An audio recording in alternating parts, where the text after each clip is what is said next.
Today's daf is daf Yites. We are going to begin by Boy Reish Lakish. Boy Reish Lakish asked a shaila. Mao shemiyayid odom libnei kadon. With regards to the possibility that a person could designate a Omei Ivriya for his minor son, what is the halacha? Can a person designate a Omei Ivriya for his son who's a katan? That's the question. Ma'ush miyayid adam l'bnei katan. B'nei amar achmana b'nei koltu. And the Gemara explains the question. The Torah says his son. Does that mean that applies to any son, even if he's a katan? Or perhaps his son has to be similar to him. That's what the Torah means. Ma'hu gadol. Just as he's an adult, af b'nei gadol, so the son has to be an adult. Amar Rabbi Zayda, and Rabbi Zayda says, Tashma, come, I'm willing to bring you a raya. Pasuk says a person who commits adultery with the wife of another man, even he that commits adultery with his neighbor's wife, so the Torah says the adulterer and the adulteress shall surely be put to death. Now, the Torah says ish prat l'katan. And the Torah says a man, it excludes a minor who commits adultery. Asher yinaf is ish. A person, when it says that he commits adultery with the wife of another man, prat ish is katan, this comes to exclude the wife of a minor, as the marriage of the minor is invalid. The Amis Miyai, and if you see that a father can designate a wife for his minor son, and it works in Kemas in Ishis Katan, if so, we find that there's marriage for a minor. So rather, what are you going to say? In Miyai, that a master could not designate a Amr area for his son who's a minor, I might come in my Likra. If so, why does the Torah exclude him? In other words, if the marriage of the minor is not valid, why is it necessary to exclude him? Tifsheit mina demiyayit. So the Cheda resolved from here that a person can designate for his minor son. Rashi says, "Halcha b'yavim ben teisha shalom yemechad abal yivim te'askinan." Pasuk excludes the wife of a minor. We're dealing with a yavam who is 9 years old, and one day who had relations with his yavama, and the bia is considered valid. Why? Because Minatera, she's fit for him. The halachas of Yibum do not make a t'nai that the minimum age of a Yibum. So when a boy has Bia, 9 years old, and one day it's legal considered Bia. And therefore the pasuk is necessary. Why? Because you would say that since Minatera, she is fit for him, and the Bia is considered a proper Bia, therefore he acquires her, and she is his wife in regards to everything. Now, Habala Mischai Beishasish, and one who has relations with her becomes is having like relations with the Ishasish. And therefore the Torah teaches us that despite this consideration, she's not considered a full-fledged married woman. And one asks, so what's the bottom line? What's the halacha in regards to the designation of a minor son? Shema, come and learn Amar Rabbi Abahu, Amar Rabbi Yanai, and Yud Ela Begadol. That designation applies only to an adult man. And Yud Ela Midas. The designation applies only with consent. So Gemara says, Tarti, why is it necessary to teach these two halachas with regards to this matter? It can be derived from the statement that designation requires consent, that it applies only to an adult, as a minor is not legally capable of consent. So the Gemara says, Ma'u tam kamer. Rabbi Yana is saying, what is the reason? Ma tam in yud ela begadol. What's the reason that designation applies only to an adult man? Ish in yud ela midas, because the designation only applies with consent. If you want to say, my midas, what does it mean, consent? Midas dida, with her consent. The Tana Abba B'nei Ravo, Asher le'yada. What does the pasuk said? Who did not designate her? This teaches us that he is required to inform her. He teaches it and he says it. The Kidushin Yud. This is referring to Kidushin through designation. I leave it at Yehuda Damar. Mois Rishain is love the Kidushin issue. And this is the Shita of Rabbi S, the son of Rabbi Yehuda, who said the original money of the sale of the maidservant was not given for the purpose of a Kidushin. For this reason, an additional act of Kidushin must be performed with her consent. Rabbi Nachman says, even if you're going to say that the original money was given for Kiddushin, it's different because it says designate her. In other words, this unusual expression alludes to the halacha that this act must be performed with her consent. After mentioning the opinion of Rabbi S several times, the Gemara asks, what is the mocker of Rabbi S Rabbi Yehuda? Like Tanya, we learned in a Braisa, Ye'oda v'hefta. The Torah says, designate her, and he shall be redeemed. So she is shius b'yem k'dei p'tiyah. Necessary that when he designates her, there must be enough time remaining in the day for redemption. In other words, there must be sufficient time for her to be redeemed, and if only a short amount of time remains, during which she would be unable to perform work worth one pruta, the master does not have the opinion of redeeming her. Because Rabbi S says, there's enough time left in the day for her to perform work that is worth one pruta, then she's Mekudeshes. And if not, in Mekudeshes, she's not Mekudeshes. Apparently, he maintains that the original money of the sale of the Alma Ivrio was not given for the purpose of Kiddushin. The Kiddushin need to know, even if you say that the original money was given for Kiddushin, but here it's different. The Torah says, then he shall let her be redeemed. A person may say to his daughter who is a ketana, go and accept your Kiddushin. And when she accepts the Kiddushin, it is as though she were appointed the father's shtiach for her Kiddushin, like the fact that she's not halachically competent. And this is from Rabbi S Greenwald, where it says, didn't Rabbi S say that the original money of the Kiddushin was not given for the purpose of Kiddushin, and if enough time, and if enough time for her to perform work with the Shavar Pruta, have a Kiddushi. So this indicates that when the father sells his daughter, he effectively appoints her as her own shtiach to receive the Kiddushin if the master wishes to designate her for himself. At that time of the designation, the father receives nothing, while the daughter accepts the value of one pruta for her work as Kiddushin. So the Cheda, Chanami, Leishna, here too, there's no difference, and therefore a katan can accept her Kiddushin with the consent of the father.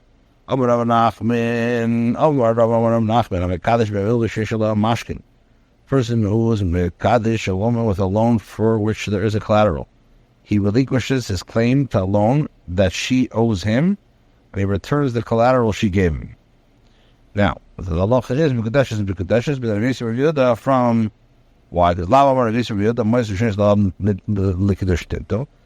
he say that the original money of the sale of the maidservant was not given for the purpose of Kiddushin? And if so this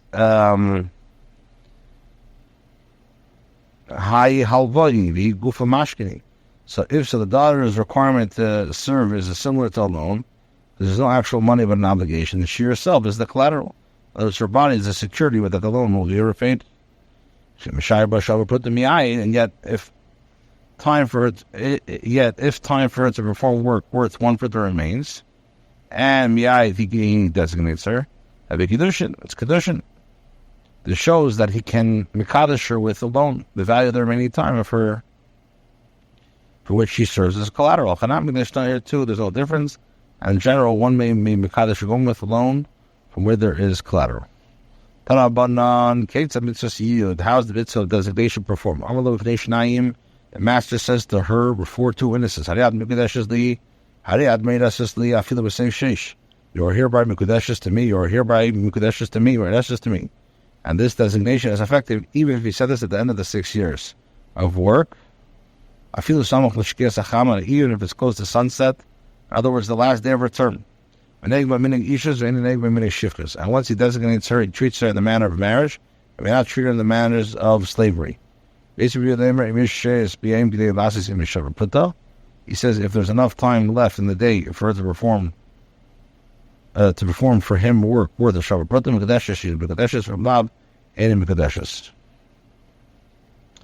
He says Marshal al-Imr Isha. This can be understood by a marshal compared to Allah of a person that says to a woman, "It's actually by Ashal after Shishim Im be Mekadesh to me from now after 30 days." And another man came as Mekadesh within 30 days. She Mekadeshes Ladishin. Is she Mekadeshes the first one? Marshal Aman, according to whom is this? So the Gemara says, Marshal Aman, who is this Marshal suggested? Are the two opinions set in the Brisa? Whose opinion accords with Allah in the case of the Marshal? Either Marshal Rabbi review if you say this is the case of comparable to the opinion of Rabbi review and make sure it's being glasses and show bruto.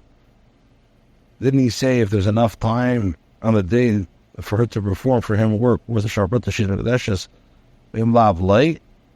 In other words, Rabbi Yehuda maintains that she's not considered a Kiddush, the Tanai that she's initially acquired as an Alma Yibri. Rather, the Kidushin takes effect only when he designates her.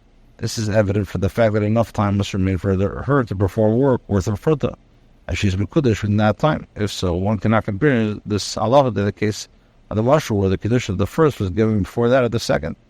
So, this is comparable to the opinion of the Chacham. In other words, the first opinion said in the Brisa, who says that when she was initially acquired as Alma Yivriya, it's as though he was Mekadesh her, a condition that she would be Mekudesh whenever her master desired. So the words of Pshita, isn't it obvious that the comparison is correct? Why the Brisa need to state the Marshal?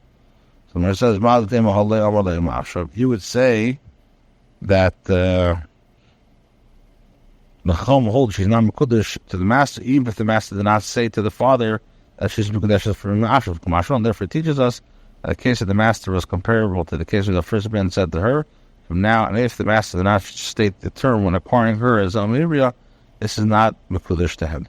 Tani Yidach was taught in another Brisa, person who sells his daughter as Amiriya and then goes and is Mekadesh to another man, he mocks the master, Mekudesh Lasheni, and she is Mekudesh to the second man. Although he sold her as Alma Ibri, I can remove her from the authority of the master, as this is, and this is seen as mocking him. The Chacham say, if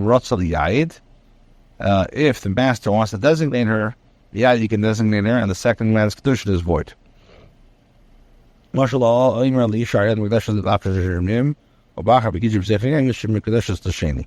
It's comparable to the case the person who says that woman be Mekadesh to me after 30 days, and another man came as Mekadesh within 30 days.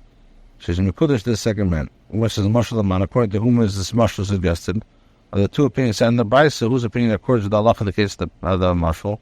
If you say this is the Allah of the Rabbanon, don't the Chacham say in that case the Marshal, she's Mekudesh to the second man, and the first cannot prevent it. Allah Rabach, but it doesn't much to miss of Yudah. That's a lot of Pshita. You would say that since he didn't say to her after 30 days, it won't be Mekudesh Kamashal under this. Tagi Yidam, who had another Brisa made us beat a person who sells his daughter, and he makes a Tanai with the buyer that the sale applies on the condition that he does not designate her. So in the sky about Tanai, the condition stands. These are the words of the Chamirim. If the master wants to designate her, you could designate her. Why? Because he made a Tanai, which is his Tanai battle. Person who makes a stipulation counter to which the Torah, which written in the Torah, is conditioned as point. And according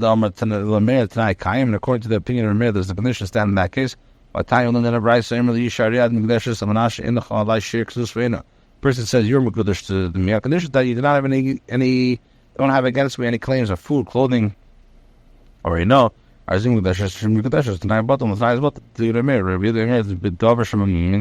comes to matters of money, Tanai Kaim, his condition stands. This indicates that a mayor maintains that one cannot make a Tanai counter to that which is written in the Torah. Here is different. The Torah says maid servant. Now, there are times that he sells her only as a maid servant. What do they do with the Amma? How do they interpret it? What does it mean? As a mason, it teaches that he can sell her as to people of flawed lineage. In other words, a mamzer who she's also from marriage, but those Kidushin is effective. Where it says, well, they didn't, why is it necessary to say this, but it wouldn't be logical. If her father can be Mekadosh to flawed lineage, he can't sell it to flawed lineage. So the says, by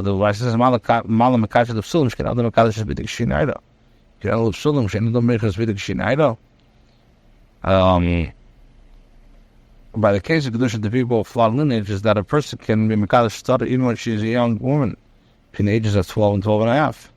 Therefore, one cannot learn from this that he can sell her to people to flawed lineage, because that case is different, as a person cannot sell his daughter when she is a young woman.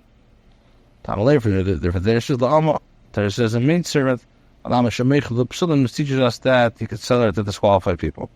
Lazar says, if the pasuk starts to teach that he can sell it to people of flawed lineage, the pasuk says, if she does not please her master, that she is displeasing in her marriage. Why similar? Malam teaches us to sell to relatives as follows, by the fact that Bia between them is usher. Why is it necessary that it makes sense to be logical? If you can sell her to people of flawed lineage, you can't sell it to relatives. So they said the right says, what about what's the need about selling her to people of flawed lineage? If he wants, he can designate her.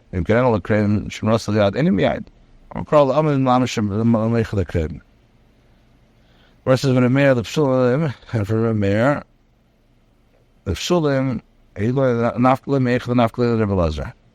learns that she can be sold to people of flawed lineage for the pasuk where Rabbi Lazar learns out.